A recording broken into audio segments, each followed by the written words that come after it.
We used to think that the space is empty and silent, but the first American satellite discovered that our Earth have two radiation belts full of high-energy particles close to the speed of light and making the space very radioactive.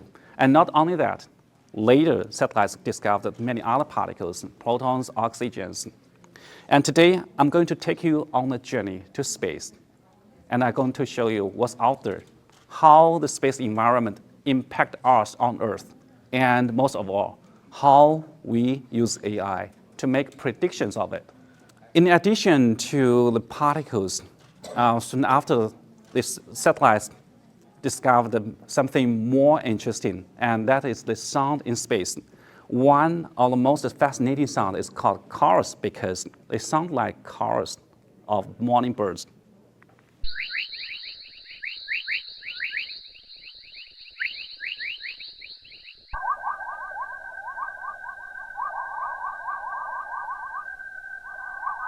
This is the real sound captured in space because they represent the vibrations of electrons and particles and the magnetic field.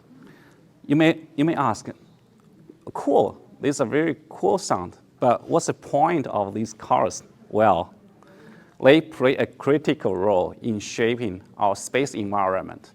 They work like a giant microwave, but not cooking food in your kitchen. They heat particles, they heat electrons to billions of degrees Celsius, shaping and sustaining the radiation belt of the Earth. The space is full of many fascinating sounds in addition to chorus. And one intriguing sound is called lightning wave. Imagine you are in a battle of Star Wars.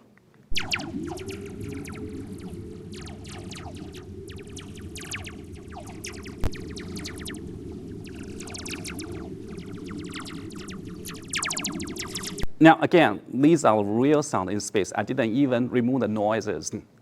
The lightning-generated waves can travel from one hemisphere to the other hemisphere, and in doing so, they become whistlers.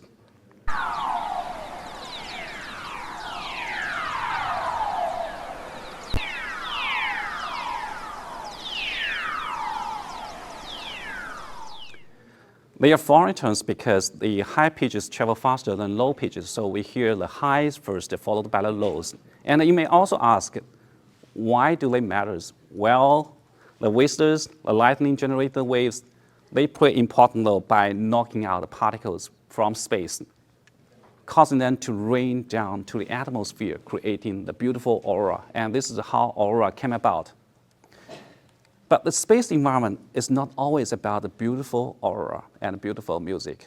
At the same time, it's also very dangerous. Let's go back to time of 1989, March 10. A severe storm erupted on the surface of Sun. 3 days later, these particles arrived on Earth, caused a severe storm. Many spacecraft lost control. The space shuttle malfunctioned. The stunning aurora, typical limited polar regions, were even observed as far south as Texas and Florida. Now, this storm caused a disaster in Quebec, Canada, because it's very close to the magnetic pole. They caused a massive blackout across the entire province, shutting down hospitals, airports, stock exchanges. In the United States, they disrupted the communications and also damaged many transformers as far as New Jersey. Now, you see, the space environment could be very dangerous, so we really need to make predictions of them. And sometimes even small storm can also lead to expensive damages. This is a 2022 event, a very small storm. And on that same day, SpaceX launched 49 satellites in space, but most of them failed. They fell back to Earth and get burned out. It was because the small storm hit the atmosphere, expanded it, increased the density and the drag at the orbit of those satellites. So the question is how we make predictions, how we build the global models. This is how the artificial intelligence steps in. Now first, the storms in space can distort the magnetic field, globally, which can also be measured on the ground. And here shows the variation of magnetic field on the ground, averaged globe of the globe. And the bottom shows the proton intensity measured by a satellite in space. And we see a good correlation between them. The ground measurements can be obtained reliably, consistently, and cheaply. So we can establish an artificial neural network using the ground measurements as the input. First, we train the model using proton intensity data over 7 years provided by NASA satellites.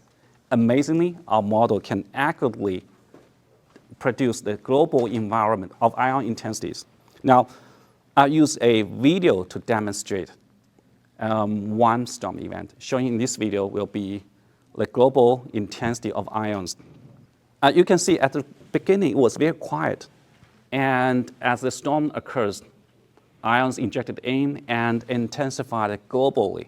After a few days, it returned to normal. As I mentioned, the waves, all kinds of sounds and waves play a critical role, and they play different roles in space in shaping the space environment. So we also need to build AI models to predict the global intensity of each of these important waves and to improve the forecast of radiation belt. Now, these models I mentioned, these AI models are based on the measurements on the ground, which is cool and very variable, but they cannot make predictions. To make predictions, we have to place a satellite at a special location called Lagrangian point, which is far beyond the orbit of the moon.